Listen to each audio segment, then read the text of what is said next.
जय जय श्री राधे। भक्ति भक्ति भगवंत गुरु चतुर्नाम बपु एक, इनके पद वंदन किए नाशे विघ्न अनेक।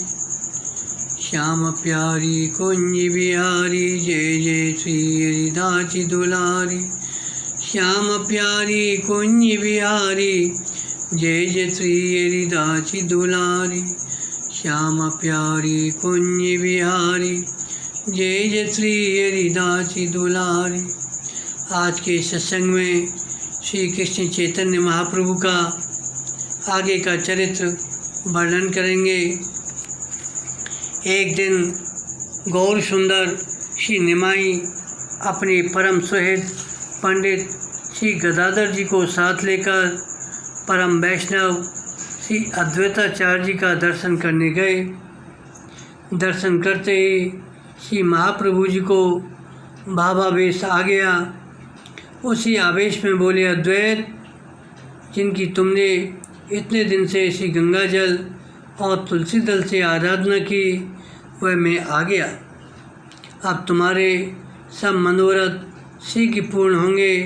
इतना कहते कहते श्री महाप्रभु जी मूर्छित हो गए। श्री अद्वैताचार्य जी ने जब गौर से श्री गौर सुंदर को देखा तो उन्हें ये साक्षात श्री कृष्ण दिखाई पड़े।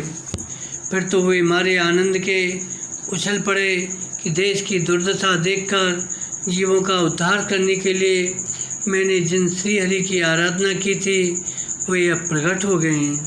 फिर तो उन्होंने नमो ब्रह्मणे देवाय आदि कहकर श्री महाप्रभु जी की विधिपूर्वक पूजा की। यद्यपि श्री गदाधर पंडित ने उन्हें ऐसा करते देखकर कहा कि आप इतने वयोवृद्ध होकर एवं आचार्य होकर अपने विद्यार्थी बालक की पूजा करते हैं, यह उचित नहीं है। श्री अद्वैत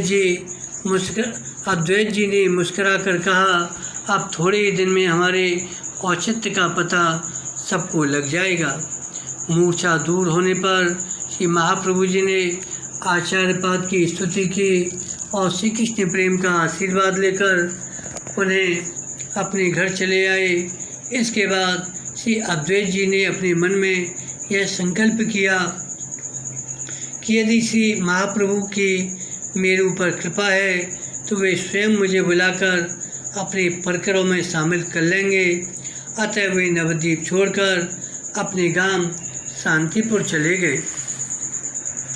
इधर श्री महाप्रभु जी ने श्री हरि नाम का प्रचार करने के लिए श्री वास पंडित के घर पर संकीर्तन शुभारंभ किया। उसमें नवद्वीप के चुने चुने वैष्णव सम्मिलित होते थे। संकीर्तन में अनाथकारियों का प्रवेश नहीं था, अतः कुछ अवांछित लोगों ने कीर्तन के विरुद्ध बहुत गलत प्रचार किया। जब इससे भी कुछ नहीं हुआ तो लोगों ने वहाँ के काजी और यहाँ तक कि नवाब हुसैन शाह तक कीर्तन की शिकायत की। तब तो कुछ वैष्णवों को भय हो गया, पता नहीं काजी व नवाब हमें क्या दंड दे। तब श्री महाप्रभु जी ने अपने भक्तों को आश्वासन देते हुए उन्हें ऐश्वर्य स्वरूप का दर्शन कराया। श्री बासी जी के यहाँ श्री महाप्रभु जी ने श्री निसंग रूप का एवं श्री मुरारी गुप्त जी के यहाँ बराह रूप का दर्शन कराया और गंभीर गर्जना करते हुए कहा, तुम लोग किंचित भय मत करो, मैं सबको कृष्ण कृष्ण कहा कर नचाऊँगा। यदि कोई मेरे कार्य में अवरोध करेगा तो मैं उसका संहार कर डालूँगा। इससे भक्तों को बड़ा विश्वास हुआ। फिर तो कीर्तन और भी उत्साह से होने लगा।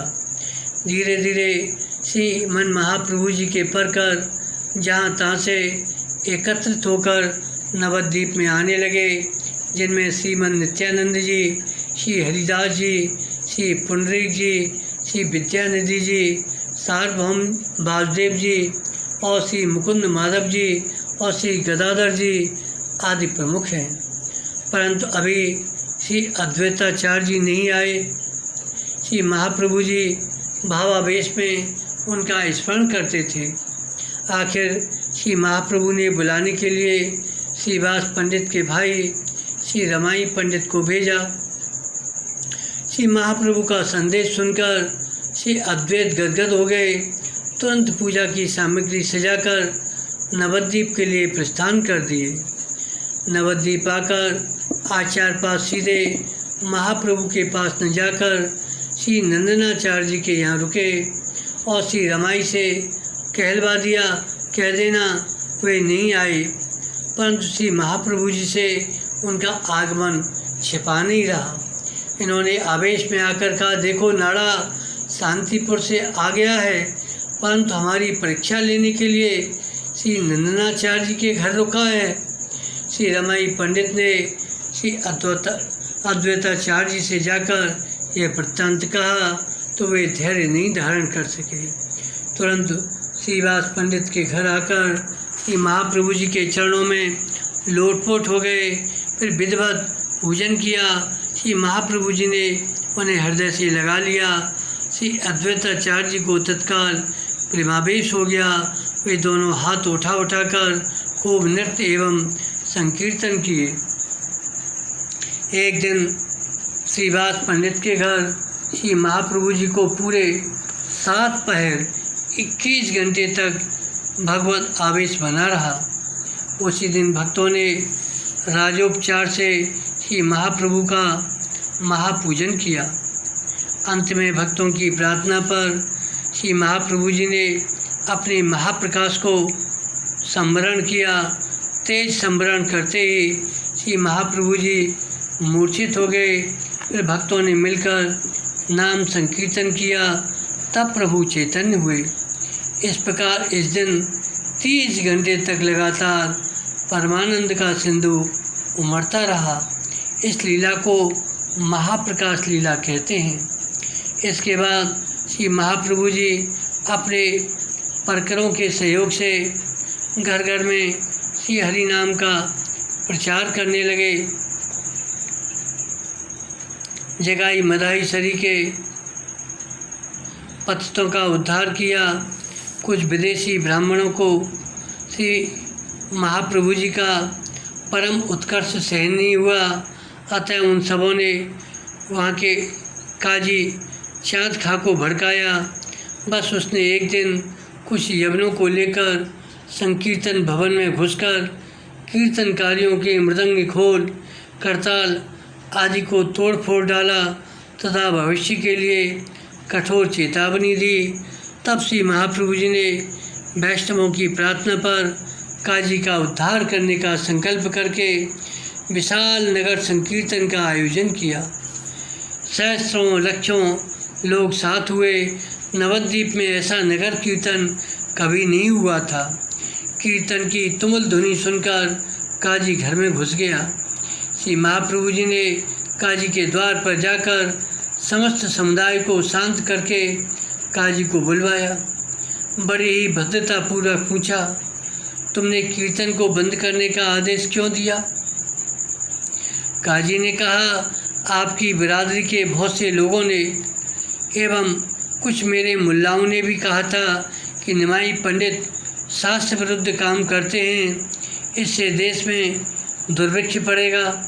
इसलिए मैंने कीर्तन पर प्रतिबंध लगाया और कीर्तनकारियों के ढोल मृदंग फोड़े थे। श्री महाप्रभु जी ने पूछा, आज क्यों नहीं कीर्तन को रोकते, घर में क्यों घुसे हो?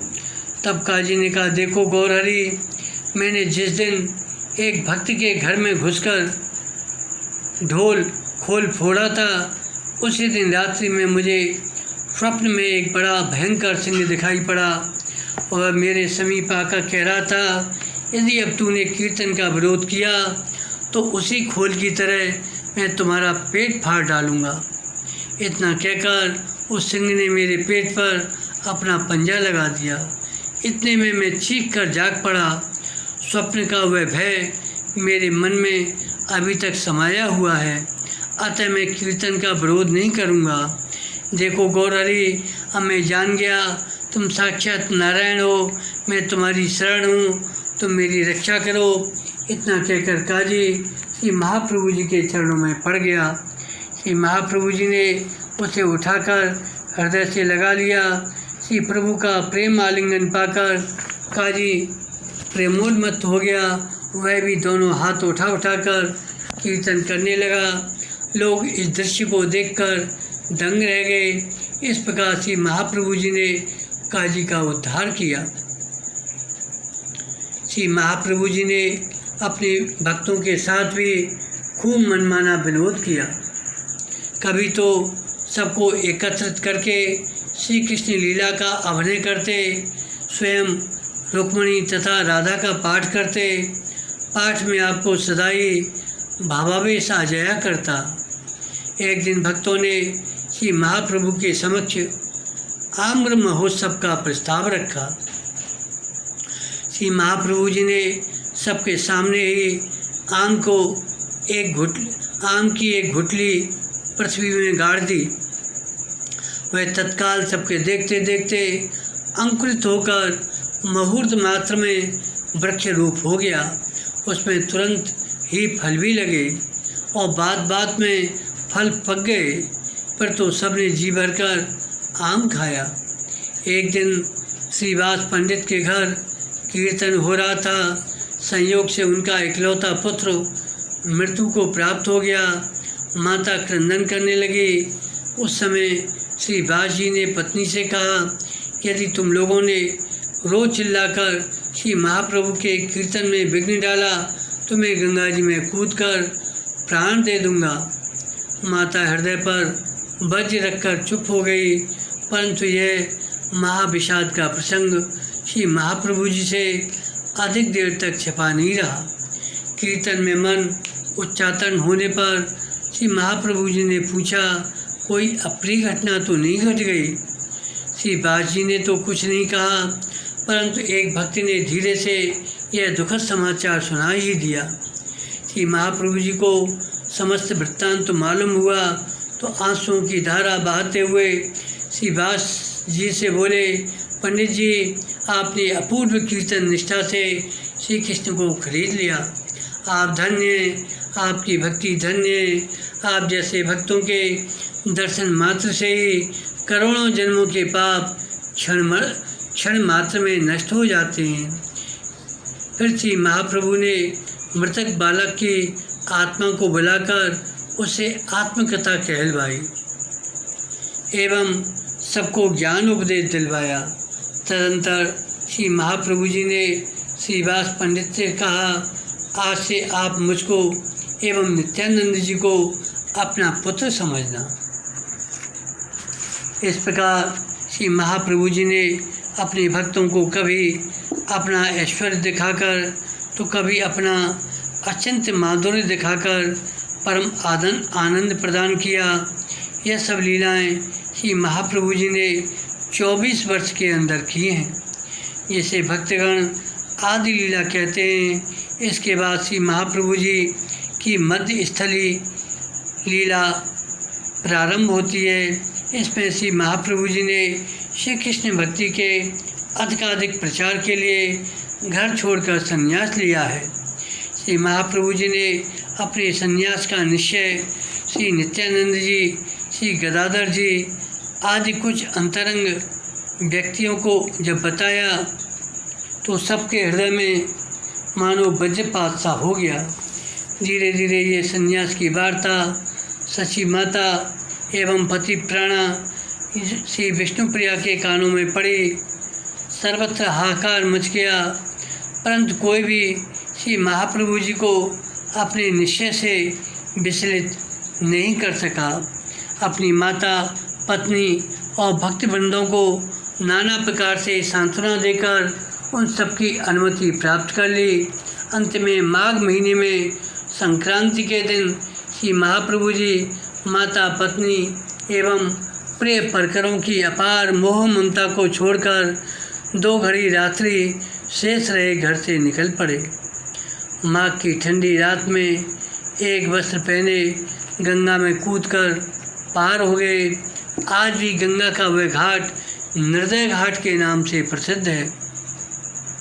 श्री गौर सुंदर के दृढ़ संकल्प, उत्कट वैराग्य और उमड़ते अनुराग के आगे संन्यास को समस्त प्रतिकूलताएं अपने आप दूर हो गईं।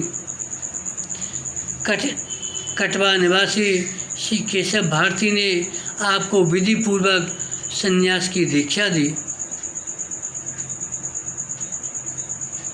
और आपका नवीन नामकरण किया। श्री कृष्ण चैतन्य संन्यास ग्रहण की रात्रि गुरु आश्रम में ही संकीर्तन आनंद में व्यतीत कर दूसरे दिन श्री महाप्रभु श्री गुरुदेव की आज्ञा लेकर श्री वृंदावन के लिए चल दिए, परंतु प्रेमावेश हो जाने के कारण 3 दिन तक राढ़ देश में ही उन्मत्त होकर घूमते रहे। साथ में श्री नित्यानंद जी थे।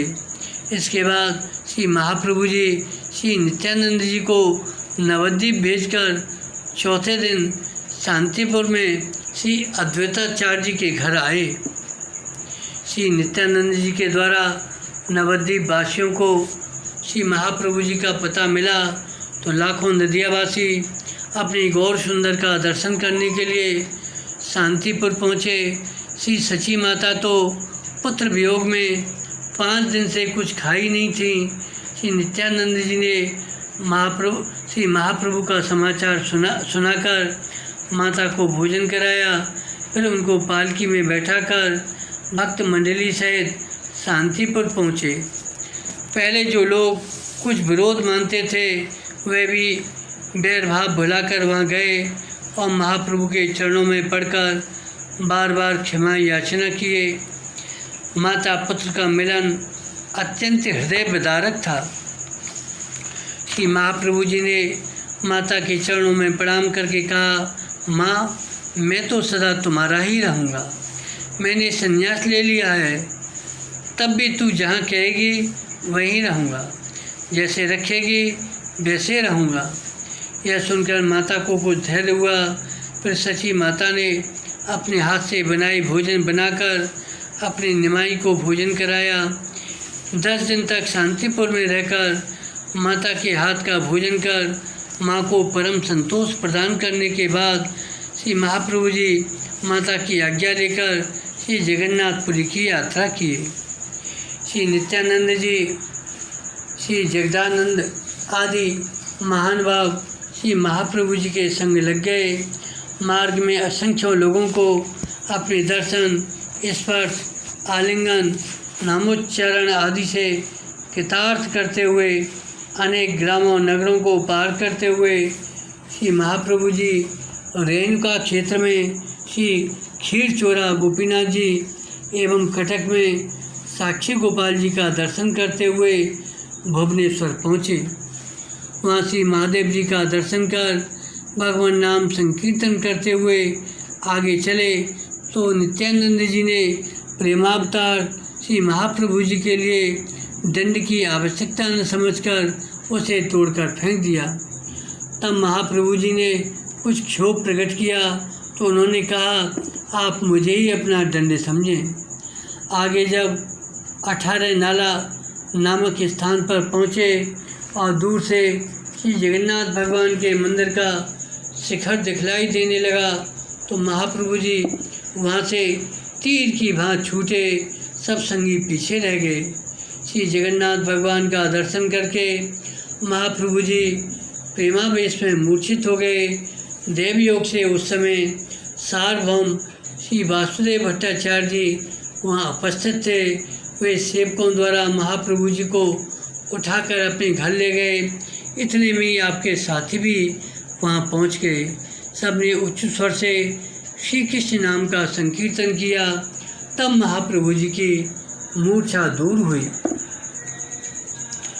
श्री महाप्रभु जी ने कृपा करके सार्वभौम जी को परम वैष्णव बना दिया। सार्वभौम जी के वैष्णव होते ही अनेकों लोग महाप्रभु जी के भक्त हो गए। पुरी नरेश राजा प्रताप रुद्र भी महाप्रभु जी के अनुयायी हो गए। श्री नीलाचलवासी महाप्रभु जी को सचल जगन्नाथ कहते थे। लगभग 3 महीने तक पुरी में विराजने के उपरांत महाप्रभु जी ने दक्षिण भारत के तीर्थों की यात्रा की। साथ में सेवा में श्री कृष्णदास नामक एक विप्र थे। कूर्माचलम में श्री कूर्म भगवान का दर्शन किए। एक कूर्म नामक ब्राह्मण के अनुरोध पर उसके ही घर भिक्षा तथा रात्रि में निवास किए तथा वासुदेव नामक ब्राह्मण जो परम वैष्णव था, यद्यपि उसे गलत कुष्ठ हो गया था तो भी महाप्रभु ने उसे हृदय से लगाकर कृतार्थ किया। प्रभु का स्पर्श होते ही वासुदेव का शरीर दिव्य हो गया, उसका कुष्ठ न जाने कहाँ चला गया।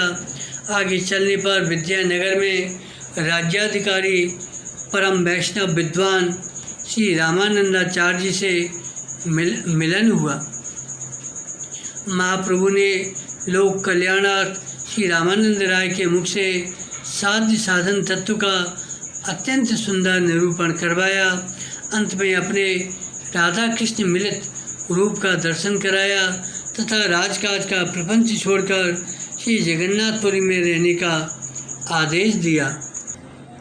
आगे कथा आती है। अक्षय वट तीर्थ में एक वेश्या प्रेमी सेठ धनीराम तथा उसके समस्त साथियों को उपदेश देकर महाप्रभु जी ने वैष्णव बनाया। श्री रंगम क्षेत्र में श्री बैंकम भट्ट नामक ब्राह्मण के घर चातुर्मास्य किया। श्री वेंकट भट्टी जी के ही पुत्र श्री गोपाल भट्टी जी थे। इनकी कथा आगे आएगी। इन पर श्री महाप्रभु जी की विशेष कृपा थी। सेतुबंधु तीर्थ में श्री रामेश्वर महादेव का दर्शन किए।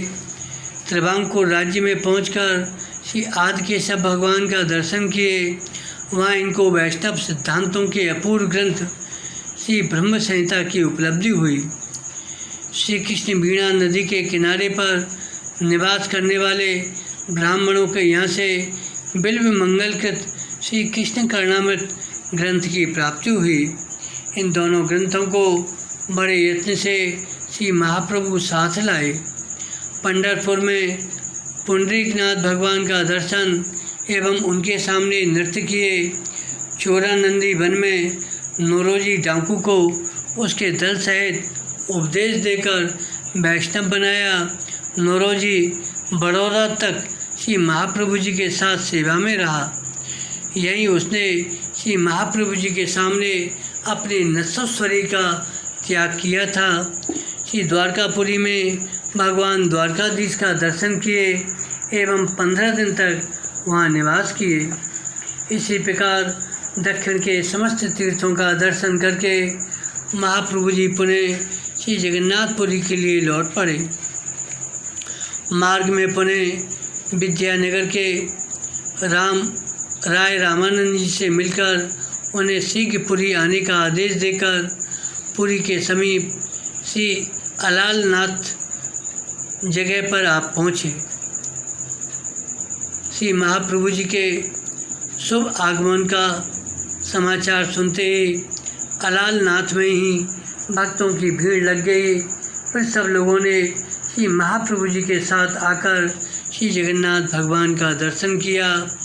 पुरी नरेश के पुरोहित श्री काशी मिश्र के घर श्री महाप्रभु जी के रहने की व्यवस्था हुई।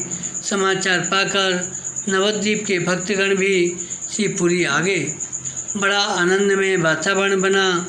रथ यात्रा के अवसर पर श्री महाप्रभु जी ने पुरी नरेश के ऊपर परम अनुग्रह किया। रथ यात्रा, जन्माष्टमी, दीपावली आदि उत्सवों को श्री महाप्रभु जी ने बड़े ही उल्लास के साथ मनाया। फिर नवद्वीप आदि जहाँ तहाँ से आए हुए भक्तों को विदा किया। श्री व्यास पंडित के हाथ श्री सची माता के लिए श्री जगन्नाथ जी का प्रसाद एवं प्रसादी वस्त्र भेजा। एक दिन श्री सार्वभौम वासुदेव के दामाद अमोघ ने श्री महाप्रभु जी के सन्मुख विविध प्रकार के प्रसाद अन्न को देखकर उपेक्षा पूर्वक उनको भोगी सन्यासी कह दिया। इस महद अपराध के फलस्वरूप उसे दूसरे ही दिन हैजा हो गया। जब महाप्रभु जी को इसका पता चला तत्काल उसके घर गए। कृपा करके उसे रोग मुक्ति ही नहीं समस्त दोषों से मुक्त करके परम वैष्णव बना दिया। कुछ काल उपरांत श्री महाप्रभु जी पुरी से वृंदावन आने के विचार से गौड़ देश पधारे। इस यात्रा में आप अपनी जन्मभूमि श्री नवद्वीप भी आए, माता शची का दर्शन किए और पति वियोगिनी श्री विष्णुप्रिया जी को कृपा करके अपनी चरण पाद का प्रदान की। फिर माता की आज्ञा से श्री वृंदावन के लिए प्रस्थान किए, परंतु संग में असंख्यों लोगों के लग जाने से श्री महाप्रभु जी रामकेल गांव से ही लौटकर शांतिपुर में श्री अद्वैताचार्य जी के घर आकर 10 दिन तक रुके रहे। फिर पुरी को ही लौट आए। रामकेल ग्राम में श्री रूप सनातन जिन पर कृपा की, श्री अद्वैताचार्य जी के घर पर श्री रघुनाथ दास जी पर कृपा की। 3-4 मास पुरी में बिताकर श्री महाप्रभु जी ने पुनः श्री वृंदावन की यात्रा की। साथ में बलभद्र भट्टाचार्य नाम के एक सेवक थे। राजपथ छोड़कर झारीखंड के वन पथ से होते हुए महाप्रभु जी काशी पहुँचे। श्री महाप्रभु जी अपने अनुपम प्रभाव से पथ के पशु पक्षियों और हिंसक जीव जंतुओं को भी प्रेम प्रदान करते हुए आगे बढ़ रहे थे। काशी में श्री तपन मिश्र के घर ठहरे और चंद्रशेखर वैद्य के घर भिक्षा करते। श्री तपन मिश्र के बारे में हम पहले ही बता चुके हैं। इनको महाप्रभु जी ने काशी वास करने की आज्ञा दी थी। इस तरह तपन मिश्र के यहाँ 10-12 दिन काशी में वास कर श्री महाप्रभु जी प्रयाग होते हुए मथुरा मंडल में आ पहुँचे। मथुरा में एक श्री मन माधवेंद्र पुरी जी के शिष्य सनातन ब्राह्मण श्री कृष्णदास जी से भेंट हो गई। उनके साथ श्री महाप्रभु जी ने भाव विभोर होकर ब्रज के समस्त तीर्थों का दर्शन किया। श्री धाम वृंदावन में एक बार फिर यह ध्वनि गूंज गई कि वृंदावन में पुनः श्री कृष्ण का प्राकट्य हो गया है। ब्रज में पर ब्रह्मण काल में श्री महाप्रभु जी का विशेष भावोन्माद देखकर सेवक लोग आपको पुनः पुरी लौटा लाने के उद्देश्य से बड़े कौशल से मथुरा लवा लाए। फिर यमुना पार होकर प्रयाग की ओर चल पड़े। मार्ग में पठानों को प्रेम दान देकर तथा असंख्य लोगों को दर्शन सत्संग आदि से कृतार्थ करते हुए श्री महाप्रभु प्रयाग पहुँचे। वहाँ श्री रूप जी से मिलन हुआ, उनको आध्यात्मिक शिक्षा दी तथा श्रीमद् वल्लभाचार्य महाप्रभु से मिलन हुआ। श्रीमद् वल्लभाचार्य जी के प्रेम अनुरोध पर श्री महाप्रभु जी उनके निवास स्थान अरेल आकर उनका आतिथ्य स्वीकार किए। सुंदर शास्त्र चर्चा हुई, पुनः प्रयाग चले आए। फिर वहाँ से काशी आए तो श्री सनातन जी से मिले, उनको भी आध्यात्मिक शिक्षा दिए तथा काशी के सुप्रसिद्ध विद्वान सन्यासी श्री प्रकाशानंद जी को परम अनुग्रह करके भक्ति प्रदान की। काशी में 2 मास रहकर महाप्रभु जी पुनः पहले वाले मार्ग से पुरी को लौट आए। इस प्रकार संन्यास लेने के बाद श्री महाप्रभु जी को दक्षिण भ्रमण, पुरी निवास, वृंदावन की यात्रा में लगभग 6 साल का समय लगा। परंतु वृंदावन से लौटने के बाद श्री महाप्रभु जी ने 18 वर्षों तक अखंड पुरी में ही निवास किया। इस पुरी निवास काल की लीलाओं को भक्तगण अंत्य लीला कहते हैं। इन 18 वर्षों में प्रथम के 6 वर्षों तक तो महाप्रभु जी पूर्ववत अपने भक्तों के साथ संभाषण, कीर्तन, उत्सव आदि करते रहे तथा भक्ति, प्रेम, करुणा, वात्सल्य, शिक्षा, उपदेश आदि से पूर्ण सत्सत चरित्रों का प्रकाश करते रहे। एक बार छोटे हरदास जी माधवी देवी के घर से महाप्रभु के लिए चावल की भिक्षा लाए। जब आपको यह पता चला तो उनका परित्याग कर दिए। आपका कहना था, विरक्त होकर स्त्रियों के साथ किसी भी प्रकार का संपर्क उचित नहीं है। छोटे हरदास जी ने तीर्थराज प्रयाग में जाकर त्रिवेणी में जल समाधि ले ली। फिर दिव्य रूप धारण करके अदृश्य रहकर श्री महाप्रभु जी की कीर्तन सेवा करते रहे। श्री अद्वैताचार्य जी के एक सेवक ने पुरी नरेश से आचार्य के घर की दीन दशा निवेदन करते हुए आर्थिक सहयोग की प्रार्थना की थी। जब श्री महाप्रभु को यह मालूम हुआ तो आपने उसे प्रथम तो अपने दर्शन के लिए आने में रोक लगा दी, फिर आचार्य की प्रार्थना पर उसे क्षमा भी कर दिया। आपका कथन है, भक्ति की आड़ में अर्थोपार्जन अत्यंत निंदनीय है।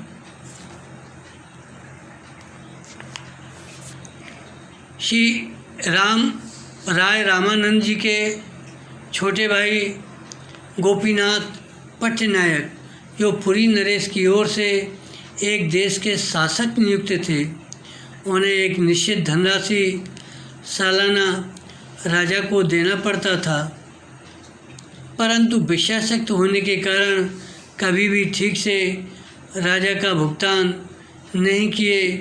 फलस्वरूप धीरे धीरे 2 लाख रुपया राजा का इनके यहाँ बकाया हो गया। राजा ने राजकुमारों को रुपया लेने के लिए भेजा तो उन्होंने प्रमादवश राजकुमार का अपमान कर दिया। राजकुमार ने पिता से शिकायत करके श्री गोपीनाथ पट्टनायक को प्राण दंड का आदेश करा दिया। परम भागवत राय रामानंद जी एवं उनके भक्ति पिता श्री भावानंद जी के नाते भक्तों ने श्री महाप्रभु जी से गोपीनाथ के प्राण रक्षा की प्रार्थना की। श्री महाप्रभु जी की प्रेरणा से मंत्री के कहने से राजा का हृदय पलटा। उन्होंने गोपीनाथ को छोड़ दिया, रुपए भी माफ़ कर दिए और वेतन भी दूना दून कर दिया। श्री महाप्रभु जी की कृपा का प्रत्यक्ष अनुभव करके गोपीनाथ जी भी विषय शक्ति छोड़कर भक्त बन गए। श्री महाप्रभु जी की कृपा से भक्त शिवानंद सेन के पुत्र पुरीदास को 7 वर्ष की अवस्था में ही कवित्व शक्ति प्राप्त हो गई। आगे चलकर वे कवि कर्णपूर्ण के नाम से विख्यात हुए और आनंद वृंदावन चंपू, अलंकार कौस्तुभ आदि बड़े महत्वपूर्ण ग्रंथ के प्रणेता हुए। श्रीमन माधवेंद्र पुरी जी के शिष्य श्री रामचंद्र पुरी जी श्री महाप्रभु जी एवं श्री प्रभु के भक्तों की बड़ी आलोचना करते थे। श्री माधवेंद्र पुरी के शिष्य श्री रामचंद्र पुरी जी महाप्रभु के एवं प्रभु के भक्तों की बड़ी आलोचना करते कि ये तो सब पेटू हैं। एक बार तो रामचंद्र पुरी जी ने श्री महाप्रभु जी से कह दिया कि सन्यासी होकर अधिक आहार उचित नहीं है। श्री महाप्रभु जी ने उनकी बात मानकर अपना आहार कम कर दिया, परंतु उनमें किसी प्रकार का अभाव नहीं किया, उनका सम्मान ही करते रहे। श्री जगदानंद पंडित श्री महाप्रभु के सुख सुपास का बहुत ध्यान रखते थे। वे चाहते थे प्रभु अच्छा खाएं, अच्छा पहने, सुगंधित तेल लगाएं, कोमल आसन पर विराजें, परंतु इन सब बातों को संन्यास धर्म के विरुद्ध जानकर श्री महाप्रभु जी इन्हें सेवन नहीं करना चाहते थे।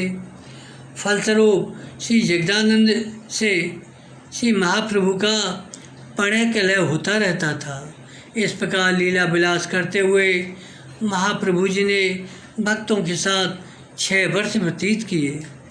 शेष 12 वर्षों तक श्री महाप्रभु जी दिव्य उन्माद में रहे, जिसे भक्तगण गंभीरा लीला कहते हैं।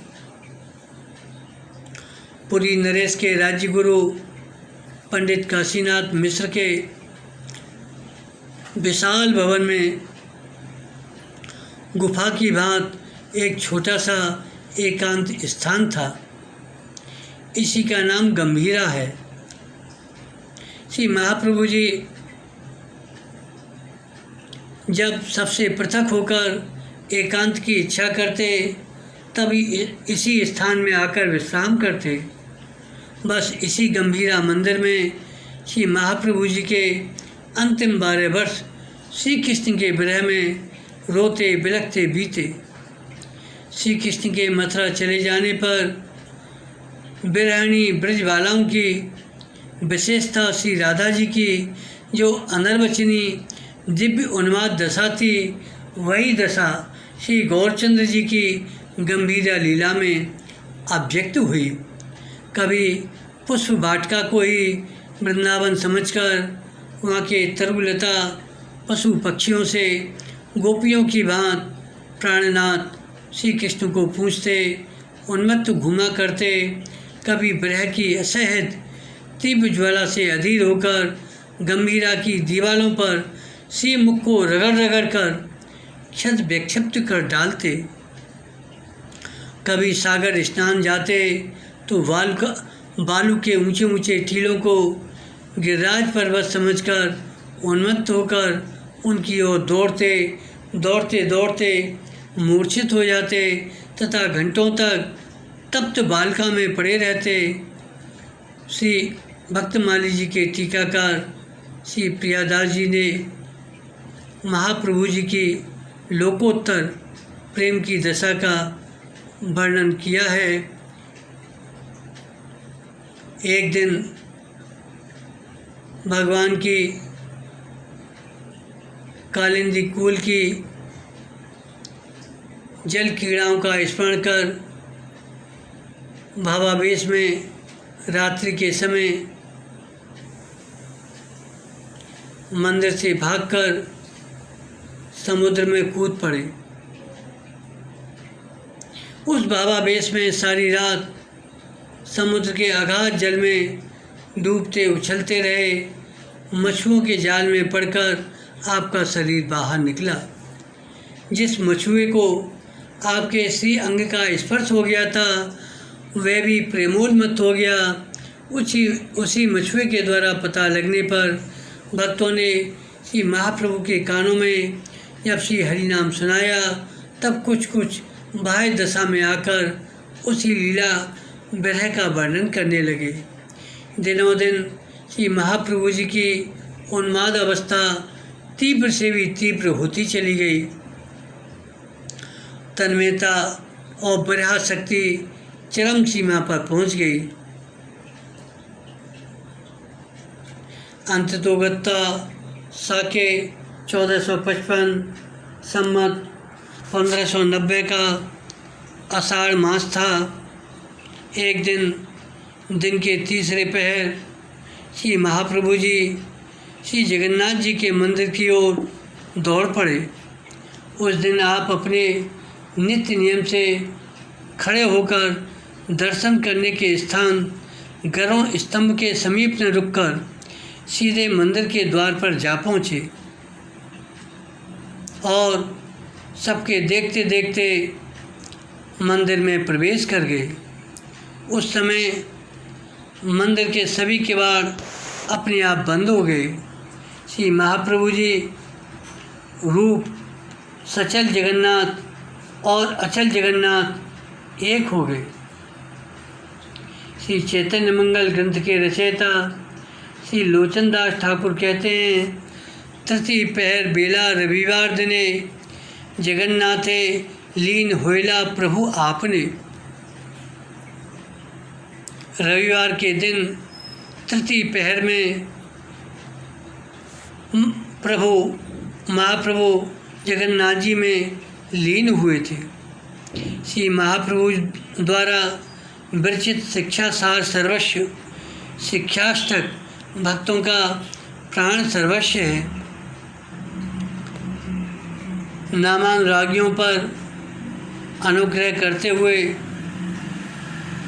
श्री महाप्रभु जी अनुराग पूर्वक नाम जप की स्थिति का दिग्दर्शन करते हुए अभिलाषा करते हैं कि हे भगवान, ऐसा दिन कब आएगा जब तुम्हारा नाम ग्रहण करने पर विगलित अश्रुधारा से मेरे नैन पर व्याप्त होंगे, मुख कंठ गदगद वाक्यों से रुद्ध होगा तथा समस्त शरीर पुलक द्वारा परिव्याप्त होगा। इष्ट निष्ठा के संबंध में महाप्रभु जी अनुग्रह करते हैं। श्री कृष्ण अपनी पददासी समझ मुझको आलिंगन द्वारा वक्षस्थल से आत्मसाती कर लें अथवा वे बहुवल्लभ चाहे श्री चरणों से ठुकरा देवें या वे दर्शन न देकर मुझे मर्माहत कर डालें, जैसी उनकी इच्छा हो वैसा ही करें। तथापि मेरे प्राणनाथ वे ही हैं, दूसरा कोई नहीं। इस प्रकार श्री चैतन्य महाप्रभु का श्री भक्तमाल में वर्णित चरित्र वर्णन किया गया। बोलो श्री कृष्ण चैतन्य महाप्रभु की जय। श्रीमन नित्यानंद महाप्रभु की जय। जय जय श्री राधे, जय जय श्री राधे, जय